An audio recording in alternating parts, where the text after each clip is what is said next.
Hi friends, I'm Jeffy G. Welcome back to the show. About 6 months ago, I bought this Universal Audio SD-1 microphone.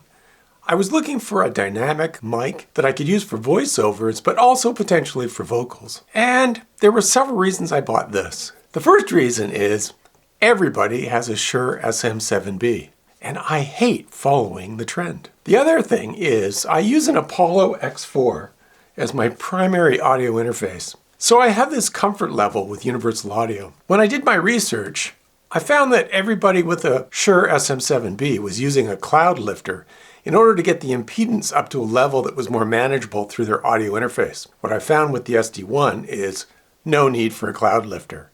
Works perfectly well with my Apollo X4. Another reason I bought it was less expensive.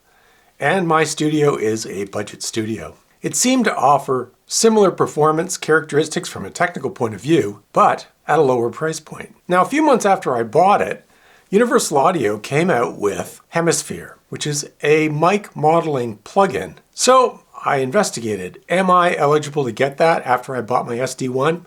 The answer was yes, which was a native plugin that works inside your DAW. I tried it out, pretty good. Only thing is, you're modifying the mic modeling after you've recorded the vocals through your audio interface. And that just didn't make a lot of sense to me. I thought, no, I want this thing at the front end. I want to use this with console, and I want to use this with my Apollo hardware. Well, in November, they came out with a new version of Hemisphere that works with the Apollo hardware. And so you can use this with almost any software on the front end, doing your mic modeling and tweaking it before it goes into your DAW. Let me show you how that works. I pulled up this really old project in Logic because I wanted to make sure I had something with vocals that wouldn't break YouTube's copyright.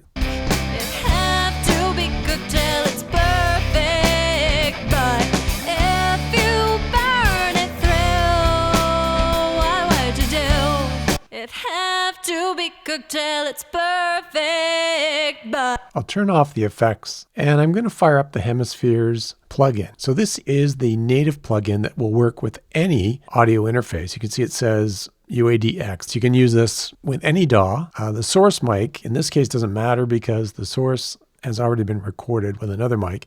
And then the target mic, you've got these 5 mics from which to choose. And you can control a filter if in some cases those mics have some filter capabilities, and you'll hear what the differences are. And then there's proximity, how close you are or how far away you are from that mic. And then the axis, which is the angle at which you're singing into that mic. Are you singing straight onto it or from the side or beyond? And then there's an output setting here. You can boost the level of the output. It's going to default to the SD-1. So let's just hear the raw vocal with this on bypass.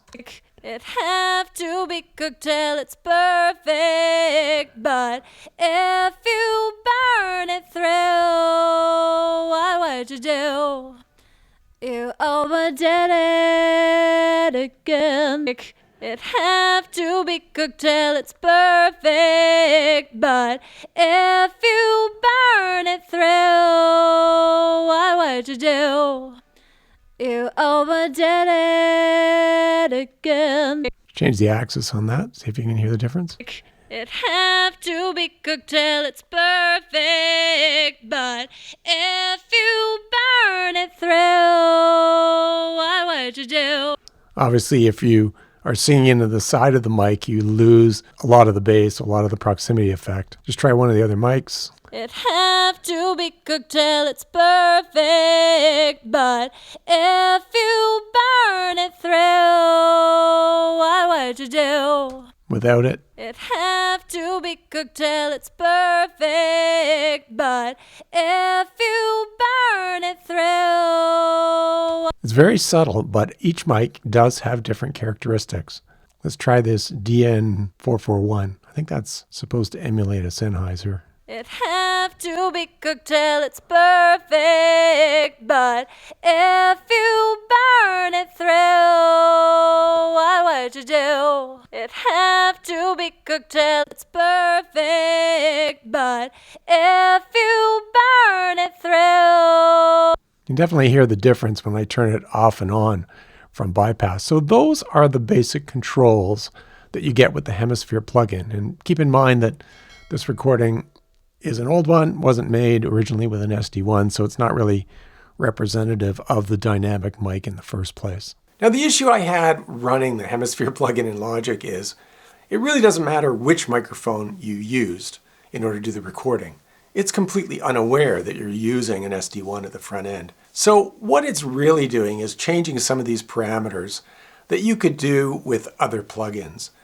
And that left me a little unsatisfied, I would say. Until November, when they came out with a version of Hemisphere that works directly with the Apollo hardware, and you can set that up in console. That way you can do your mic modeling before you record the vocal track.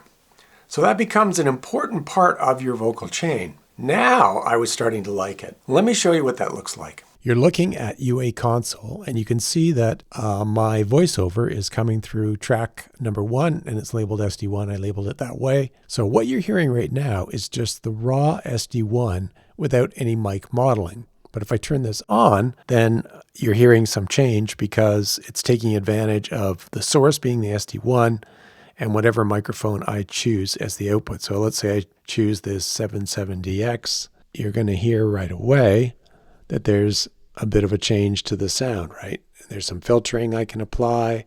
I can play with the proximity back and forth. I don't know if you can hear that, but I can. And if I go off axis, of course, it would be like me talking into the side of the SD-1 as opposed to straight on. So I can control all of these things, same things that you saw in the plugin. But the difference here is that all of the changes that I make in console are going to apply to everything that I do on my laptop computer. So I'm recording into my DAW and I'm printing whatever those mic modeling sets are. And that's the way I like to use it, because then I can use that mic modeling software for not just my DAW, but I can use it a podcast or a Zoom call. These settings apply to everything that I do. So really, the mic modeling options that you can get from Universal Audio start with their condenser microphones and work their way up to their more expensive sphere microphones. But the options that you get, even with the lowest cost SD-1, are not bad. The proximity, managing the output, changing the style of the mic, these changes are subtle, but it does add some options with the SD-1 that you don't get with some other dynamic mics. So I'm thrilled. I'm happy with it. You get the benefits of the mic modeling whether you're using this microphone for a podcast or a Zoom call or whatever.